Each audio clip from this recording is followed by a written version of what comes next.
Buenas tardes, me llamo Esther Arroyo y soy catedrática de Derecho Civil de la Facultad de Derecho de la Universidad de Barcelona.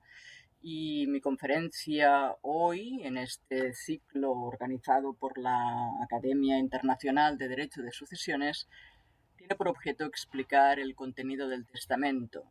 Y lo voy a hacer centrándome esencialmente en la institución de heredero, que en Cataluña es caput et fundamentum totius testamenti, por lo menos como regla general y a reserva de los matices que luego efectuaré. Me voy a centrar en el derecho civil vigente en Cataluña, en el derecho civil catalán, que es un derecho propio y distinto del Código Civil español, pero también del que es vigente en otras partes de España.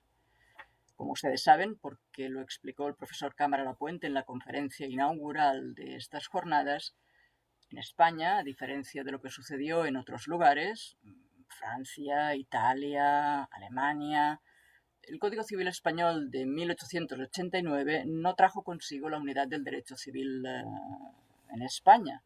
Y los derechos civiles territoriales o forales que ya existían en Aragón, Baleares, Galicia, Cataluña, Navarra, el País Vasco, subsistieron primero de forma provisional y luego de forma definitiva mediante un sistema de compilaciones. La compilación catalana, en particular, se aprobó en el año 1960 en plena dictadura del general Francisco Franco. La norma era una colección sistemática e incompleta del derecho civil vigente en Cataluña y solo recogía las instituciones que mayor arraigo tenían en la comunidad. La compilación catalana no suponía una ruptura con el derecho interior y tan solo ponía al día la tradición jurídica catalana, que además era la que debía servir para interpretarla e integrarla también.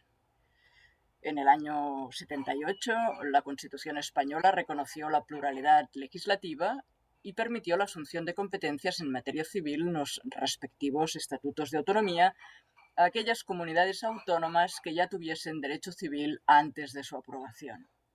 Ese es el caso de Cataluña, como tantas otras comunidades, si bien aquí se ha hecho un uso intenso y extenso de la competencia y muy en particular en materia sucesoria.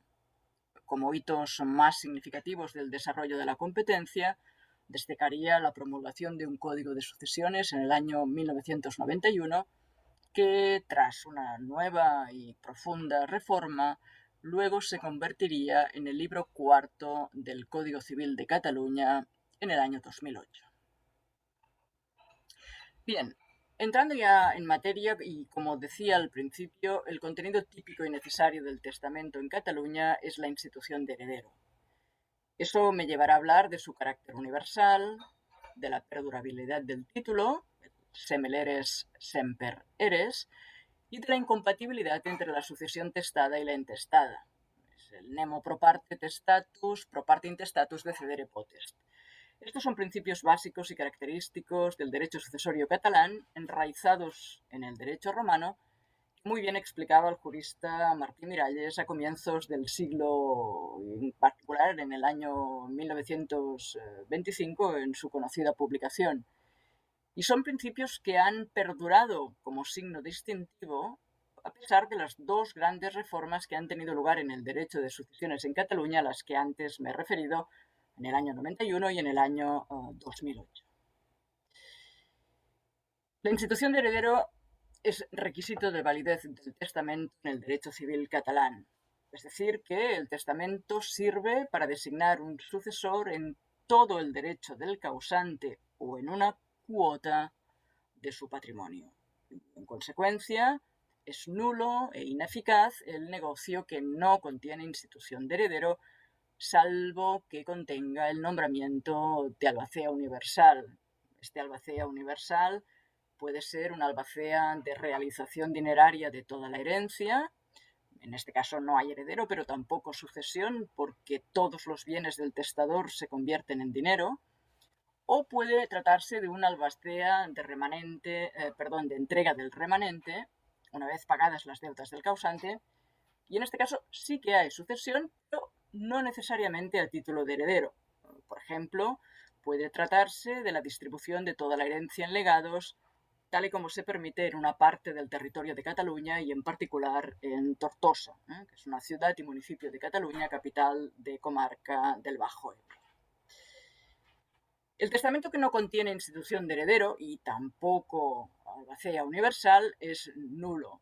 Esto contrasta abiertamente con la regulación del Código Civil español. Y si es nulo, procede la apertura de la sucesión intestada, aunque las disposiciones del testamento ineficaz se mantienen gracias a la conversión de este testamento, que es nulo, en codicilo, en el bien entendido de que el codicilo reúna las formalidades requeridas al mismo. Esta solución de convertir el testamento en codicilo seguramente trata de preservar la voluntad del causante, puesto que aunque la sucesión ya no sea testada, no se invalidan los legados u otras disposiciones que contuviera el negocio, sino que éstas pasan a gravar a los herederos designados por la ley. De todos modos, hay que advertir que el codicilo tiene un contenido limitado y por de pronto nada de lo que se ordenara en el testamento, ahora nulo, nada de lo que tuviera que ver con la institución de heredero podría prevalecer. Por ejemplo, una exclusión de herederos, una sustitución, una desheredación, no son posibles en el codicilo. La institución de heredero puede expresarse mediante la utilización del nombre heredero o mediante la asignación al llamado del mismo derecho que tenía el causante o una cuota. Si no es así, probablemente puedan existir problemas para establecer cuál era la voluntad del testador, sobre todo si se está ante testamentos hológrafos o por lo menos que pretenden serlo. Si la testadora se limita a emplear de forma expresa o sobreentendida la expresión dejo tal bien, seguramente eso no podrá interpretarse como voluntad de instituir heredero, ni siquiera en cosa cierta, y más bien se deberá entender que os está ordenando un legado. Y es que efectivamente el título de heredero es un título sucesorio universal. ¿Y esto qué significa? Pues significa que con la aceptación el heredero asume la misma posición jurídica que en vida tenía el causante y adquiere toda la herencia o una cuota. Naturalmente, del concepto de herencia quedan excluidos los legados de eficacia real, porque estos son legados de cosa propia del testador y nunca los adquiere el heredero porque esos bienes van a parar en recta vía al legatario. La universalidad del título conecta con su carácter expansivo y este carácter se ve reforzado por la necesidad de respetar la incompatibilidad entre la sucesión testada y la intestada. Y esto me lleva a hablar del principio a que he aludido al comienzo, que no es otro que el de nemo pro parte intestatus decedere potest. Esta incompatibilidad de la sucesión testada con la intestada es ciertamente algo más bien excepcional en el panorama jurídico europeo. El Código de Sucesiones, es la norma precedente a la actual, solucionaba esta incompatibilidad con el recurso al incremento forzoso a favor del resto de instituidos de la cuota que un instituido hubiera dejado vacante o la de que el testador no hubiera dispuesto. Es decir, cualquier cuota que un instituido hubiera dejado vacante o de la que el testador no hubiera dispuesto, la ley intervenía aplicando el incremento forzoso. Y esto naturalmente exigía que estos herederos no hubieran sido instituidos conjuntamente o que por otras causas legalmente previstas no pudiera tener lugar el derecho de acrecer. Por tanto, insisto, cuando el testador instituía en determinadas cuotas, pero no disponía de toda la herencia, el incremento forzoso era el mecanismo que permitía evitar que sobre esta parte de la que no se disponía entraran a suceder de forma intestada los herederos legales. En este punto, la promulgación del libro cuarto del Código Civil de Cataluña impuso algunos pequeños cambios.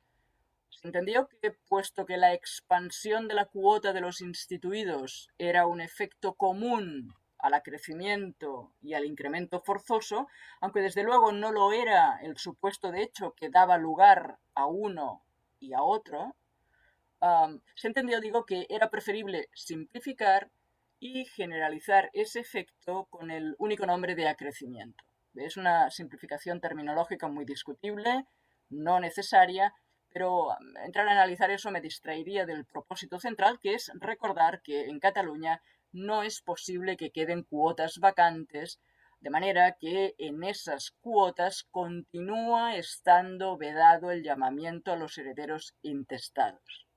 El acrecimiento, el incremento forzoso, a favor del resto de instituidos, actúa siempre, salvo naturalmente que sea preferente la sustitución vulgar o el ius transmissionis. O en su caso el derecho de representación si se estuviera al margen de la testada. Esta solución tiene en cuenta la incompatibilidad de llamamientos sucesorios, pero es discutible desde el momento en que prescinde completamente de la voluntad del testador. Se trata de una norma imperativa que el testador no puede prohibir. ¿Pero por qué? ¿Por qué no admitir que en la parte no dispuesta por el testador hay un llamamiento testamentario tácito en favor de los herederos intestados, salvo que quedara claro que su voluntad era otra? Por ejemplo, porque el testador había excluido expresamente a los herederos legales, o sencillamente porque era evidente que solo existía un error del testador en las cuantías asignadas. De hecho, este llamamiento a los herederos legales se hace en otros casos en el Código Civil de Cataluña, a los que luego me referiré. El principio nemo pro parte es también irrespetuoso con la voluntad del testador en otras hipótesis. Por ejemplo, si el testador instituye al heredero en cosa cierta, la ley lo convierte en heredero universal y hace de la cosa cierta un prelegado, salvo que ese heredero en cosa cierta concurra con otro heredero universal, porque entonces el primero, el heredero en cosa cierta, ve reducida su condición a la de legatario. ¿Qué significa convertir en heredero universal al heredero único que solo está instituido en cosa cierta?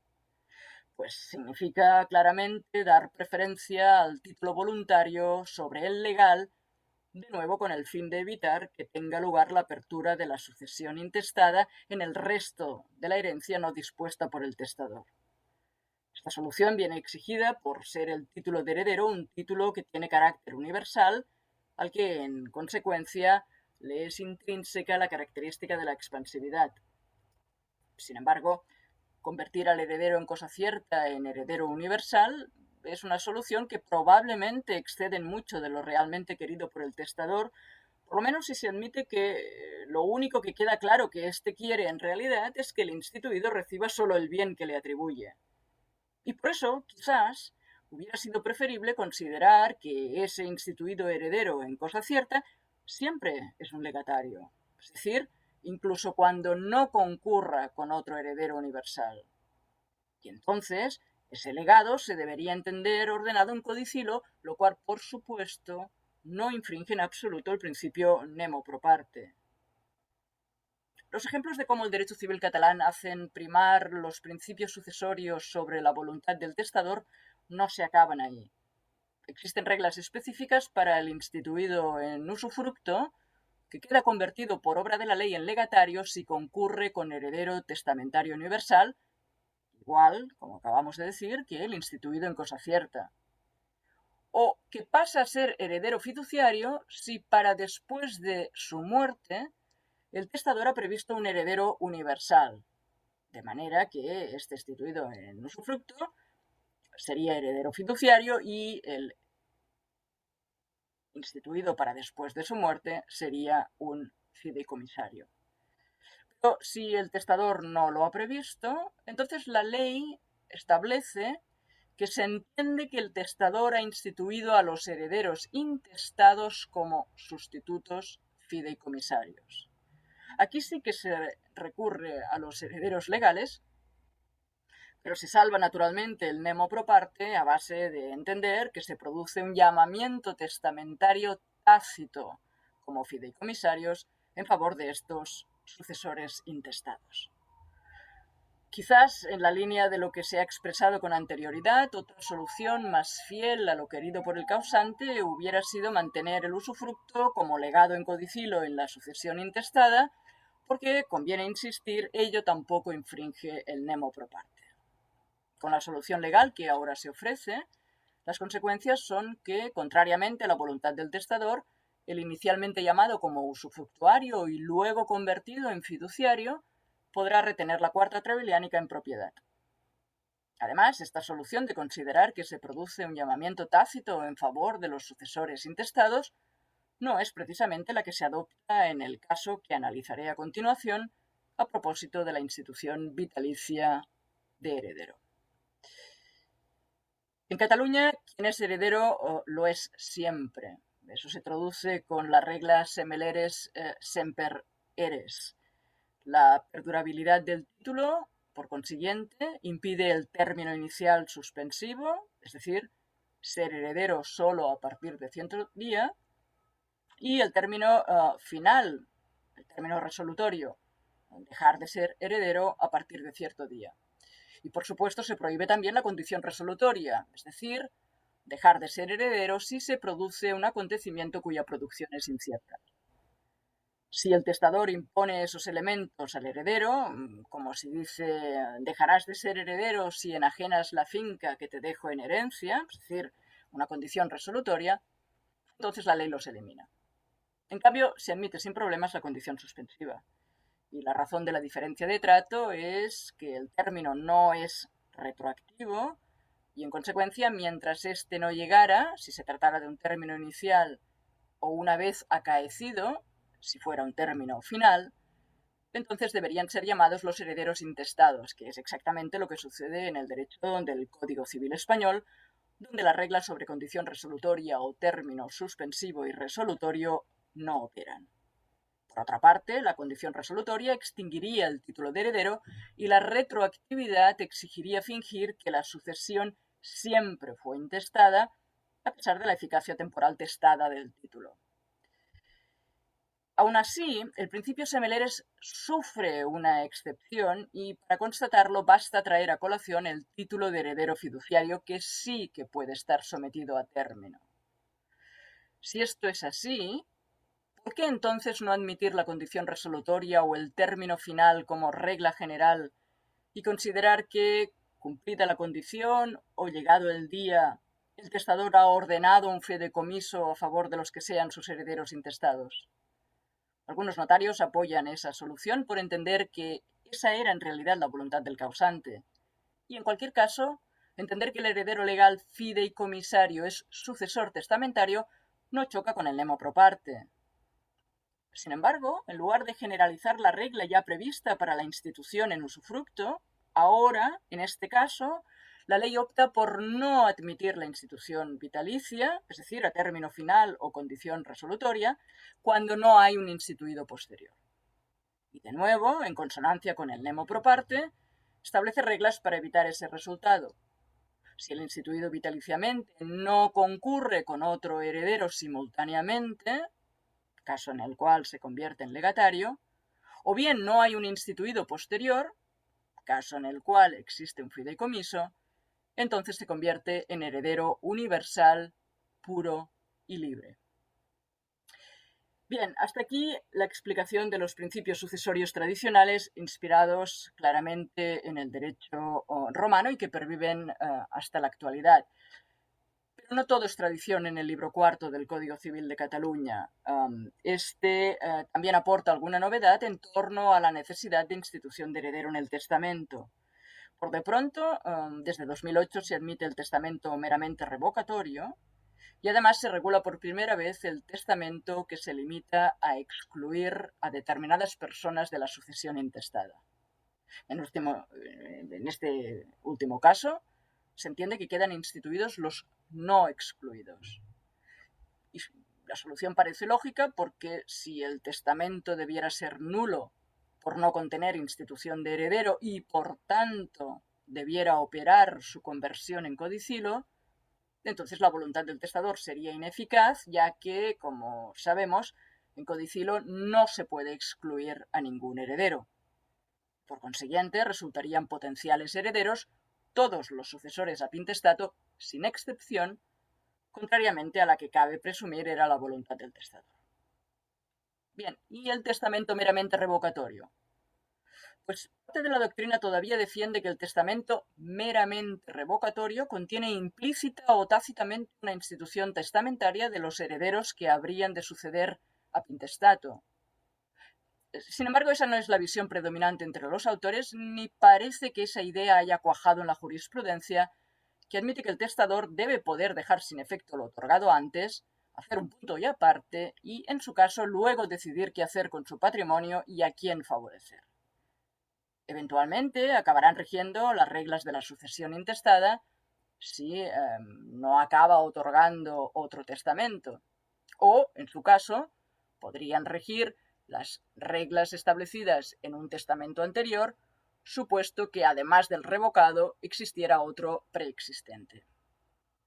Sin embargo, la diferencia entre entender que son llamados a la testada los herederos excluidos o permitir que operen las reglas de la sucesión intestada, entendiendo que el testamento meramente revocatorio no requiere institución de heredero, tiene consecuencias notables. Si para mantener formalmente el principio de la necesidad de institución de herederos se entiende que en el testamento meramente revocatorio resultan instituidos los que son llamados como herederos a la intestada, entonces no hay más remedio que entender que no opera el resto de las reglas propias de la intestada y entre ellas el derecho al usufructo universal conmutable que corresponde al cónyuge o al conviviente supérstite en caso de concurrir con hijos. Bien, como habrán podido comprobar después de esta breve exposición contenida y sucinta, habría que decir que en el derecho civil catalán confluyen tradición y modernidad y no precisamente a partes iguales. La conservación de los principios clásicos ordenadores de la sucesión sacrifica en exceso la libertad de testar sin que se sepa muy bien qué intereses económicos o familiares se trata de preservar con ello. Creo que sería preciso reflexionar sobre la oportunidad de su supresión y pienso que el testamento meramente revocatorio sería un primer paso en la buena dirección. Nada más, muchas gracias por su atención.